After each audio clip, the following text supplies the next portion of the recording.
적이 있습니다. 간절함은 역사를 만들어낸다. 간절함이라는 곳에 포커스를 맞춰서 어떻게 이 간절함이 역사를 만들어 나가게 되어지는지에 대해서 살펴본 적이 있습니다.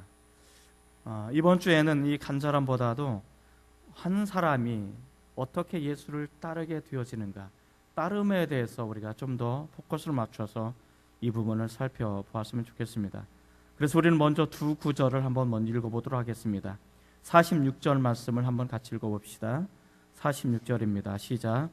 그들이 여리고에 이르렀더니 예수께서 제자들과 허다한 무리와 함께 여리고에서 나가실 때 디메오의 아들인 맹인 거지 바디메오가 길가에 앉았다가, 여러분들이 그 부분에 한번 밑줄을 그어보시기 바랍니다. 길가에 앉았다.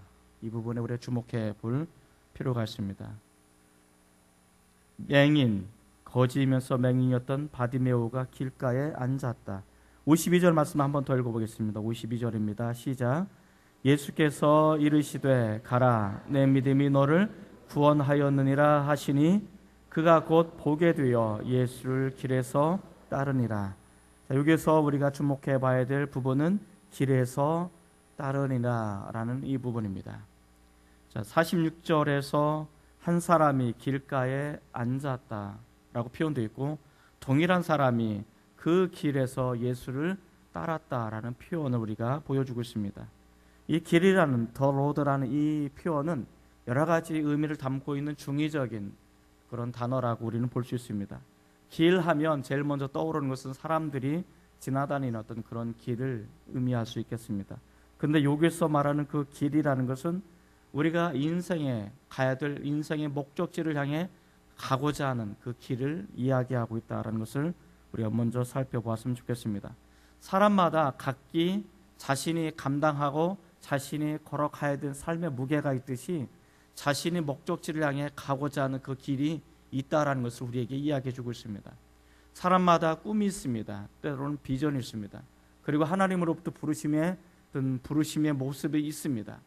우리가 이것을 가지고 살아가게 되어질 때 그것은 그 사람의 인생의 길이 되고, 그것은 그 사람의 인생의 역사가 되고, 그리고 그 사람은 그것이 인생의 하나님의 손길이 되어짐을 우리에게 보여주고 있다는 것입니다. 인생의 목적지를 향해 가는 길에 한 사람이 그 길을 가지 못하고 길가에 앉았다라는 것입니다. 앉았다라는 것은 자신이 가야 될 그 인생의 길을 가지 못하고 주저앉아 있는 모습들을 우리에게 설명해 주고 있습니다. 우리는 그 사람의 이름을 바디메오라고 부르고 있습니다. 그리고 이 사람을 가르쳐 꾸며주는 말들을 두 가지로 표현하고 있는데, 그는 가난한 거지였다라고 설명하고 있습니다. 또 하나는 그는 맹인이었다라고 이야기합니다. 그 당시 팔레스타인의 시기에서 예수님의 시대는 맹인이라고 말할 것 같으면 그 사람은 큰 죄를 범해서 하나님으로부터 버림을 받은 상태라고 표현할 수 있습니다. 그렇기 때문에 하나님으로부터 버림을 받은 사람, 그래서 가족으로부터 혹은 사람들로부터 버림을 받고 사람 대접을 받지 못하는 그런 상태에 있는 사람, 이것을 우리는 그 당시 맹인이라고 설명할 수가 있습니다. 어쨌든 이 사람은 자신은 거지였고 맹인이었습니다. 그렇기 때문에 자신이 가야만 하는 인생의 길을 가지 못하고 그대로 주저앉아 버리는 그런 상태를 우리에게 보여주고 있다라는 것을 알 수 있습니다. 그런데 이 동일한 사람이 얼마 안 있다가 그 길에서 일어나 예수를 따르는 삶의 모습으로 바뀌어지는, 전환되어지는 역동적인 모습들을 우리에게 설명해 주고 있습니다. 어떻게 한 사람이 주저앉아서 모든 것을 포기하고 절망 상태 가운데, 시름 가운데 있었던 이 사람이 어떻게 해서 그 자리에서 일어나 전혀 새로운 삶을 살아갈 수 있게 되는지, 어떻게 그 인생의 길을 새롭게 예수를 닮아가고 따라갈 수 있게 되었는지, 이 부분을 우리에게 보여주고 있다는 것을 우리는 알 수 있습니다. 우리는 이 사람을 묵상해 보면 이 사람의 모습 속에 우리들의 영적인 모습들이 보여질 때가 있습니다.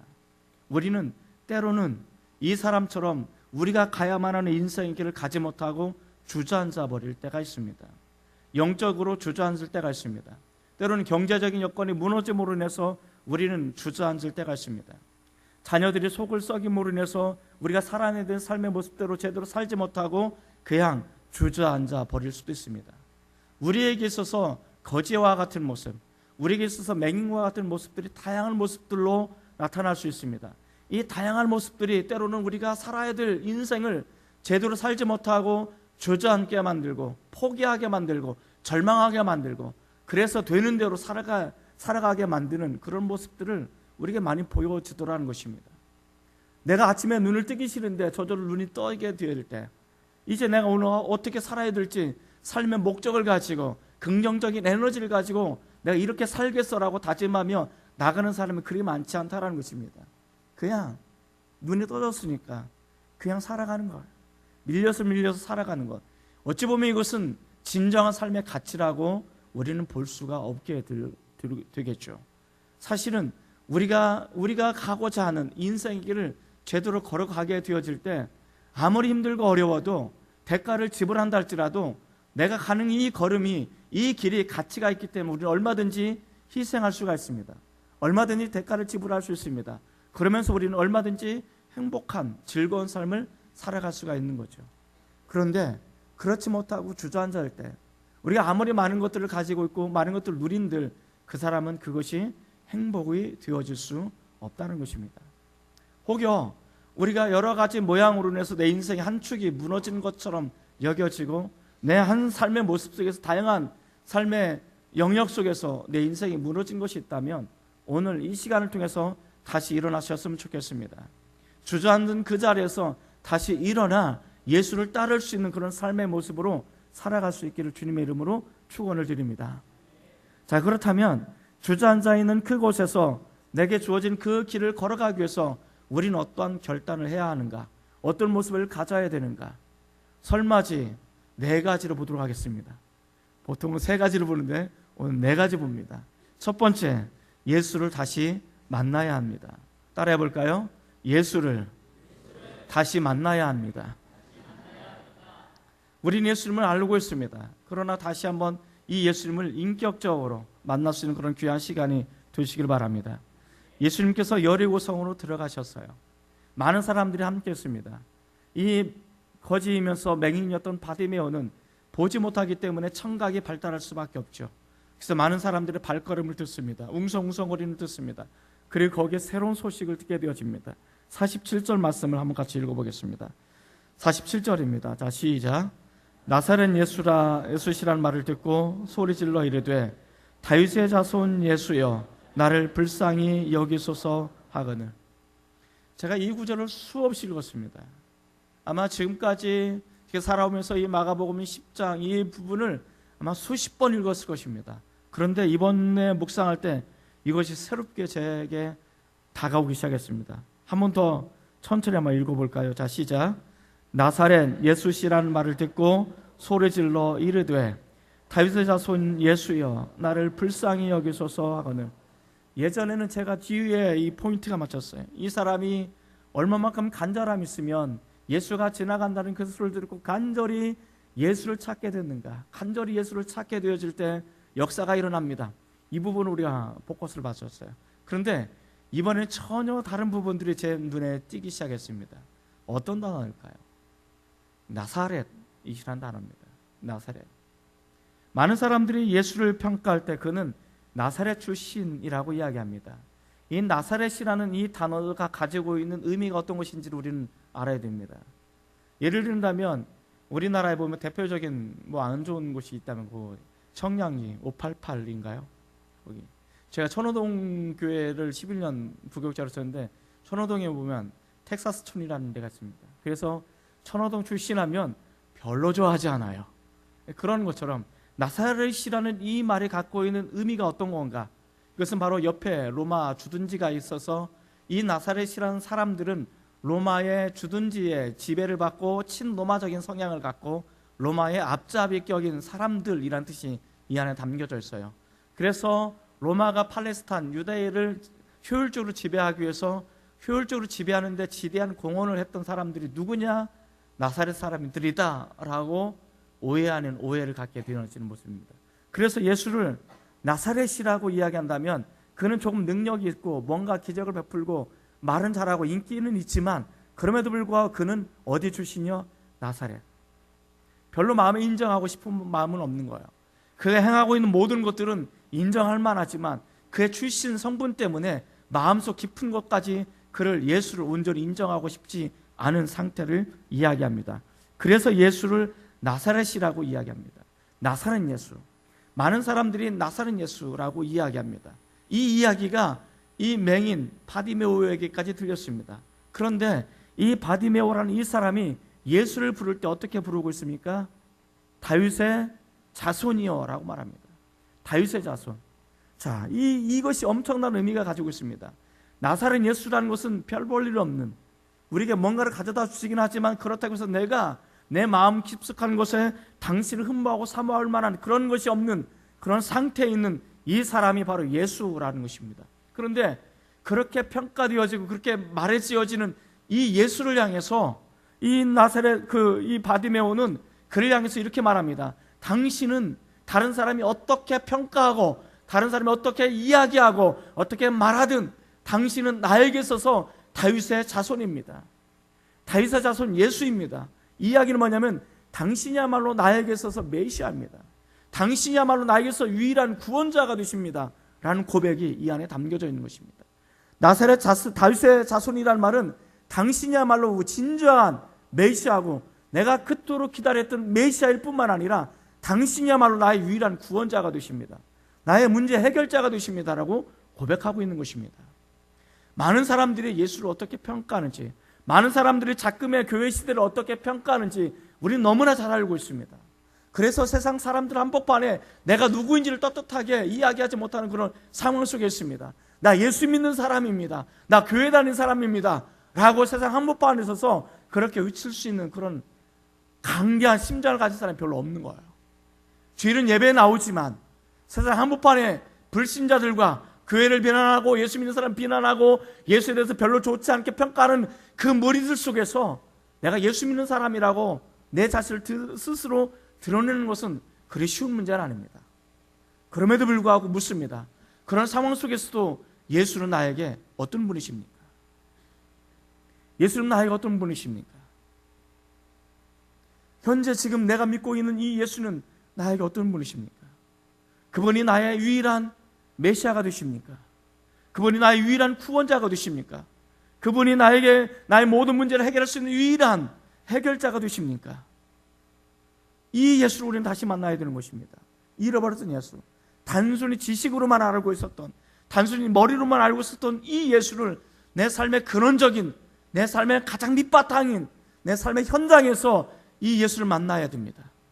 그 속에서 예수님이 누구이신지, 세상 한복판에서 사람들이 뭐라고 평가하든 그것과 상관없이 예수는 나에게 어떤 분이신지, 여러분 그 속에서 내가 예수를 만나게 되어질 때, 그 예수가 나에게 유일한 메시아고 나의 유일한 구원자가 된다는 것을 내가 고백하게 되어질 때, 우리는 주저앉아 있는 그 삶 속에서 일어나 다시 한번 예수를 따를 수 있는 믿음의 결단을 가질 수 있을 거라 믿습니다. 이 부분을 가지고 여러분 한번 묵상해 보셨으면 좋겠습니다. 예수는 나에게 누구신가? 나에게 유일하게 있어서 메시아이고 구원자이심을 고백하는, 그리고 그 예수를 만나셔서 여러분의 인생의 그 길 위에서 예수를 따르는 결단이 서지기를 주의 이름으로 축복을 드립니다. 두 번째로, 내가 주저앉아 있는 그곳에서 내가 일어나 내 인생의 그 길 위에서 예수를 따를 수 있기 위해서 우리는 어떤 결단을 해야 되는가? 두 번째, 포기하지 말아야 된다는 결단입니다. 따라해 볼까요? 포기하지 말아야 합니다. 48절 말씀을 한번 같이 읽어보겠습니다. 48절입니다. 자, 시작. 많은 사람이 꾸짖어 잠잠하라 하되 그가 더욱 크게 소리질러 이르되 다윗의 자손이여 나를 불쌍히 여기소서 하는지라. 여기 보면 사람들이 이 맹인을 향해서 꾸짖습니다. 잠잠해. 한두 사람이 이 맹인을 향해서 꾸짖는 것이 아닙니다. 오늘 성경에 보니까 많은 사람이 맹인을 향해서 너 잠잠해, 너 조용히 해, 너 떠들지 마, 너 같은 게 하나님으로부터 버림받고 우리로부터 버림받은 너 같은 게 어떻게 우리 사이에 낄 수가 있어? 너는 우리 무리에 낄 수 있는 존재가 아니야. 너는 버림받은 사람이야. 그러니까 너는 가만히 있어 라고 이야기하는 거죠. 이 사람이 예수를 향해서 다윗의 자손 예수여라고 목 놓아 부르짖을 때 예수님께서 뒤돌아보지 않았습니다. 예수님께서도 뒤돌아보지 않고 묵묵히 자신이 가야 될 그 길을 걸어가고 있는 것입니다. 많은 사람들이 이 사람을 향해서 잠잠하라고 꾸짖고 또 예수조차도 이 사람을 향해서 뒤돌아보지 않고 가는 이 상황, 아마 이 사람은 그 순간에 많은 갈등이 있었을 것입니다. 나 같은 게 그렇지 뭐. 내가 뭐가 잘난 게 있다고, 내가 가진 게 뭐가 있다고, 하나님도 나를 버리셨는데, 내가 애타게 예수를 찾는데 예수님도 나를 무시하고 그냥 가는 거잖아. 많은 사람들이 나를 향해서 억압하고 뭐라고 하잖아. 내가 뭐 잘난 게 있다고, 그래 뭐 나 같은 건 그렇지 뭐 라고 이 사람이 모든 것을 포기하고 내려놓고 여전히 주저앉은 상황으로 들어갈 수가 있을 수 있었습니다. 그러나 중요한 것은 이 사람이 그런 상황 속에서도 포기하지 않았다는 사실입니다. 많은 사람이 이 사람을 무시했습니다. 많은 사람이 이 사람을 억압했습니다. 그리고 이 사람을 향해서 잠잠하라고 이야기합니다. 심지어 그토록 만나고 싶었던 예수조차도 자신을 그냥 스쳐 지나가는 것 같은 그런 느낌을 받았습니다. 어떻게 할까? 이런 상황이면 나는 어떻게 할까? 그래도 또다시 도전해야 되는가? 또다시 말해야 되는가? 내가 아무리 말해도 듣지 않을 것 같은데, 많은 사람이 나를 무시하는데 어떻게 해야 될까요? 이 상황 속에 우리가 놓여져 있다면 여러분들은 어떻게 하시겠습니까? 그것이 사실은 내가 예수를 향해 나가지 못하도록 방해하고 있는 환경적인 요소라는 것을 우리에게 이야기해 주고 있습니다. 이 사람은 그럼에도 불구하고 오히려 더욱 크게 소리질러 다윗의 자손이여 나를 불쌍히 여기소서라고 더 나갔다는 것입니다. 더 크게 소리를 질렀습니다. 더 크게 나갔습니다. 그런 환경의 요소도 무시하고 이 사람 그 환경을 뛰어넘어서 포기하지 않았다는 사실을 우리에게 이야기해 주고 있습니다. 때로는 내가 이렇게 살아서는 안 되지. 맞아, 나 이렇게 살아서는 안 돼. 나 이제 제대로 신앙생활 할 거야. 나 제대로 예수 믿을 거야. 나 제대로 신앙생활하고 예배도 드리는 삶을 살 거야. 세상적인 아직도 끊지 못했던 많은 것들을 이제 내가 단절하고 이제 새로운 삶을 가지고 살아야 할 거야 라고 다짐을 합니다. 근데 많은 사람들이 나를 비웃습니다. 무시합니다. 야, 너 지금까지 몇 번 결단했는데, 내가 말한 것도 또 수없이 결단했는데 지금까지 안 됐는데 또 하겠다고? 웃기지 마, 넌 안 돼 라고 누군가 나를 조롱한다면 여러분 어떻게 하시겠습니까? 그래 뭐 그렇지 뭐 라고 포기하시겠습니까? 아니면 그럼에도 불구하고 다시 한번 도전하시겠습니까? 우리가 그 순간에 예수를 포기한다면 우리가 주어진 인생의 그 길 위에서 예수를 따를 수 없을 것입니다. 많은 것을 포기하고 내려놓고 또 포기하고 싶은 그런 유혹이 내 안에 얼마든지 다가온다 할지라도 그럼에도 불구하고 예수를 포기하지 마시기 바랍니다. 다시 예수를 부르시기 바랍니다. 다시 예수를 부르시는데 오히려 이번엔 더 큰 목소리를 향해서 더 큰 간절함을 가지고 예수를 부르시기 바랍니다. 그 여러분들이 예수를 포기하지 않고 나가게 되어질 때 여러분들은 지금까지 전혀 새로운 삶을 살 수 있을 거라 믿습니다. 그런 은혜와 축복이 이 시간 저와 여러분 가운데 있어지기를 주의 이름으로 축복을 드립니다.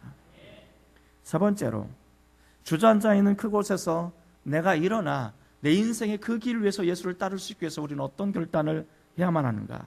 세 번째, 언제든 뛰어나갈 준비를 해야 합니다. 따라 볼까요? 언제든 뛰어나가야 합니다. 49절과 50절 말씀을 한번 같이 읽어볼까요? 49절과 50절입니다. 자, 시작.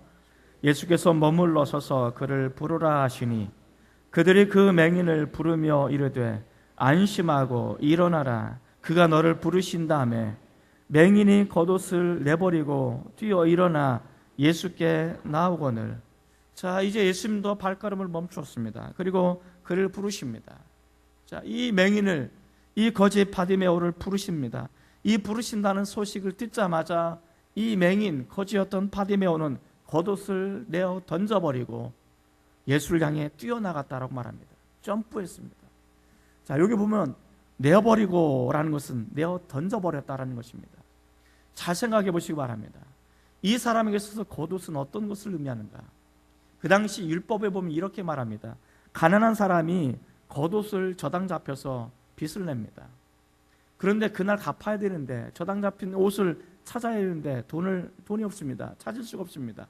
그럼에도 불구하고 율법은 뭐라고 말하냐면 저녁이 되거든 그 겉옷을 그 사람에게 돌려주라고 말합니다. 그 사람이 빚을 갚든지 못 갚든지 그것이 중요한 것이 아니고 그 사람이 겉옷이 없으면 그 사람이 밤중에 얼어 죽기 때문에 이 겉옷을 그 사람에게 돌려주라고 율법으로 규정하고 있습니다. 그만큼 이 겉옷은 이 맹인에게, 이 거지에게 매우 소중한 재산이었던 것입니다. 그런데 그 겉옷, 자신의 가장 소중했던 그것을 던져버릴 만큼 예수에게 이 사람은 미쳐 있었다는 것을 우리에게 이야기해 주고 있습니다. 우리가 언제든 예수님께서 부르신다면 예수님 옆에 점핑하면서 나갈 준비를 하고 있어야 됩니다. 뛰어나갈 준비를 하고 있어야 됩니다. 그런데 우리가 언제든 예수님 부르실 때 뛰어나갈 준비를 하고 있어야 되는데 많은 것들이 뛰어나가지 못하도록 우리를 발목을 잡고 있는 것들이 있죠. 마치 겉옷처럼. 이 겉옷으로 비유되어지는 많은 것들이 있습니다. 내가 예수 앞에 나가지 못하도록 방해 요소들이 많습니다. 어떤 것들이 있으십니까? 내가 언제든지 즉각적으로 주님께 부르심에 응답하고 내가 나가고 싶어도 나가지 못하게 만드는 요소들이 우리 삶에 얼마나 많은지 모릅니다. 그런데 그것을 벗어버리기 전에는 우리가 온전히 예수께 뛰어나갈 수 없다는 사실을 우리에게 보여주고 있죠. 어떻게 뛰어나갈까? 단순합니다. 그것을 내어 던져버려야 합니다. 내어 던져버리지 않으면 결코 예수께 나갈 수가 없음을 우리에게 이야기해 주고 있습니다. 어떤 사람이 이렇게 이야기합니다. 나가긴 나갑니다. 예수께 나가긴 나가는데 너무 많은 짐을 짊어지고 나갑니다. 포기할 수 없는 것들이 너무나 많습니다. 포기할 수 없을 때 모든 것을 짊어지고 나가려고 할 때 얼마 가지 못해서 지쳐서 쓰러지게 되어집니다.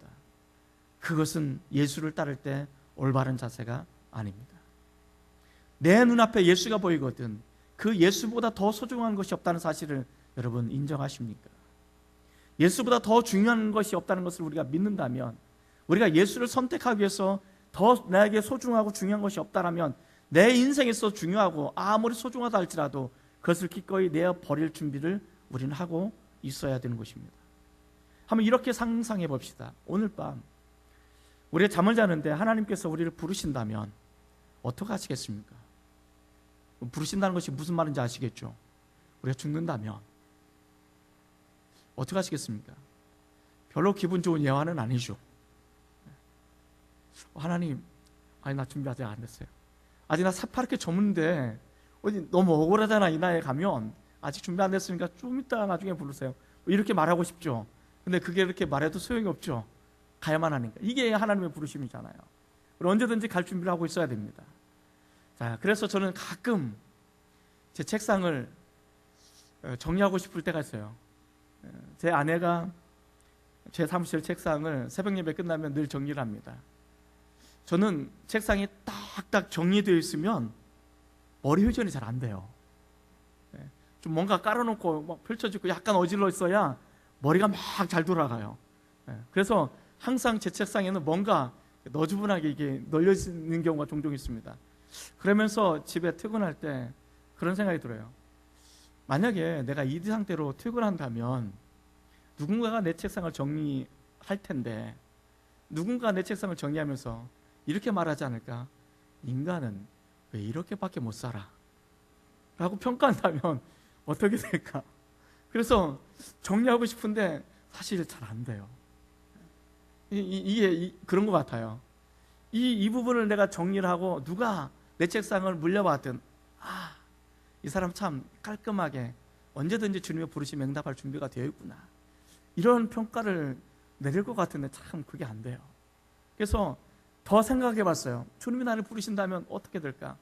가만 보니까 내가 주님의 부르심 앞에 응답하지 못할 이유들이 주렁주렁이 달려있더라고요. 책상 정리 안 됐죠. 내가 죽으면 내 아내가 불쌍하죠.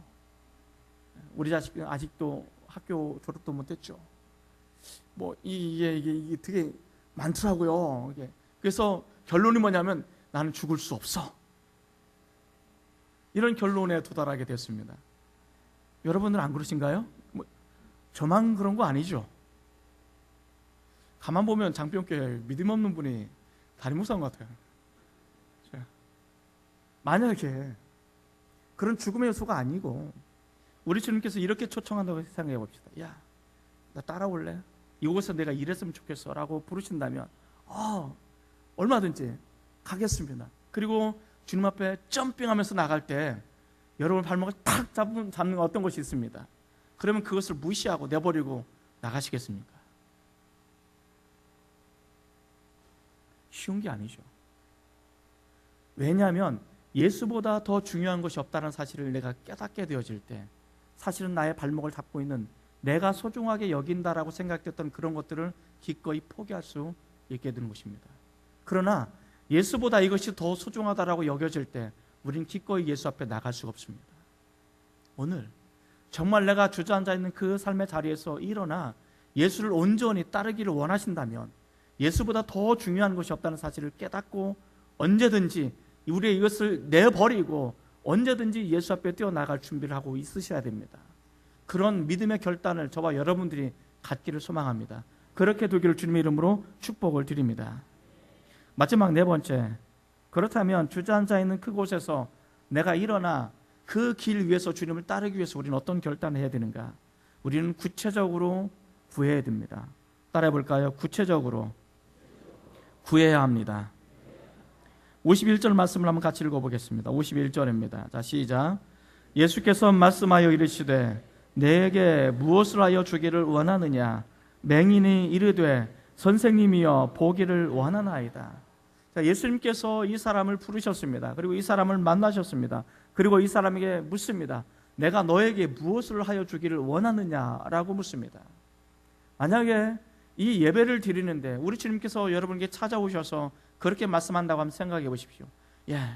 내가 너에게 무엇을 하여 주기를 원하지? 라고 물으신다면 여러분들은 뭐라고 대답하시겠습니까? 뭐라고 대답하시겠습니까? 소원하는 게 없나요? 2019년도 여러분들이 정말 원하고 싶은 그런 것들이 있을 거 아니에요. 한번 그것을 가지고 예수님 앞에 솔직하게 고백해 보신 적 있으십니까? 지금 하나님이 이곳에 계신다 생각하시고 우리 주님이 이곳에 계신다 생각하시고 그 주님 앞에 여러분의 솔직한 것을 터놓고 한번 이야기해 보시기 바랍니다. 주님께서 애야 내가 너에게 무엇을 하여 주기를 원하지? 라고 물으신다면 여러분들이 가지고 있는 그것을 예수님 앞에 말할 수 있는 용기를 가졌으면 좋겠습니다.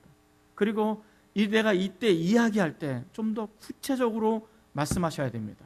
보십시다. 예수님께서 이 사람에게 묻습니다. 내가 너에게 무엇을 하여 주기를 원하느냐라고 물었을 때 이 사람은 이렇게 말합니다. 보기를 원합니다. 나는 보기를 원합니다. 라고 이야기합니다. 자, 그러자 예수님께서 이렇게 이야기하십니다. 52절 말씀을 한번 같이 읽어봅시다. 52절입니다. 자, 시작. 예수께서 이르시되 가라 내 믿음이 너를 구원하였느니라 하시니 그가 곧 보게 되어 예수를 길에서 따르니라. 내 믿음이 너를 구원하였다라고 이야기합니다. 주님 보기 원합니다 라고 했더니 예수님께서 너는 구원받았다라고 이야기합니다. 여기서 구원이라는 것은 세비오 말하는 것이 아닙니다. 여기서 구원이라는 것은 힐링이라는 단어를 쓰고 있습니다. 다시 말해서 보기를 원합니다라고 했을 때 예수님께서 내가 고쳐줄게 라고 말씀하십니다. 그래서 그를 고쳐주시는 것입니다. 이 고침을 받고 나서야 비로소 이 사람이 예수를 온전히 그 길 위에서 따르게 되었다라고 이야기해주고 있습니다. 우리를 주저앉게 만드는 많은 요소들이 있습니다. 내가 고침받지 못함으로 인해서 내 상한 마음 때문에 때로는 육신적인 연약함 때문에 내가 상한 것을 가지고 우리는 주저앉을 때가 있습니다. 바로 이 순간 우리 주님께서 말씀하십니다. 내가 너에게 무엇을 하여 주기를 원하느냐? 주님 만져주십시오. 내 상한 마음 고쳐주십시오. 내가 주님을 따르지 못하는 이 상황 속에 내가 놓여져 있는데 내가 주님을 따를 수 있도록 나를 고쳐주십시오 라고 고백해야 됩니다. 오늘 이 시간 우리가 주님 앞에 이렇게 고백했으면 좋겠습니다. 주님 이 시간 나에게 오셔서 주님께서 그 피 묻은 그 손길로 내 마음을 만져주십시오. 그러면 내 상한 마음이 고침을 받을 수 있습니다. 주님 우리 가정 가운데 오셔서 분열되고 다툼이 일어나고 도무지 어떻게 해볼 수 없는 그런 극한의 절망 상태에 놓여져 있는데 이곳에 오셔서 주님의 보혈을 뿌려주십시오. 주님의 보혈로 덮어주십시오. 그렇다면 우리의 가정이 고침을 받아서 우리가 온전히 주님을 따를 수 있게 될 것입니다. 때로는 경제적인 여건 때문에 우리가 물질 때문에 밤새 신음한다면 이렇게 고백합시다. 주님 이곳에 오셔서 내가 신음하고 있는 이 문제를 주님 앞에 맡깁니다. 주님께서 채워주셔서 내가 이 고통의 자리에서 일어나 주님을 따를 수 있게 도와주십시오.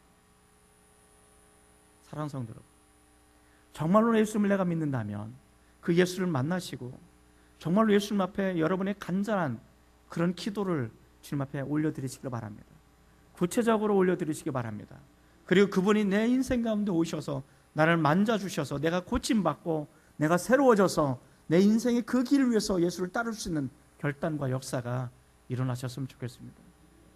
오늘 설 명절을 맞이해서 이런 놀라운 축복의 은혜들이 여러분의 인생길 위해서 온전히 나타날 수 있기를 주님의 이름으로 축복을 드립니다. 기도하십시다.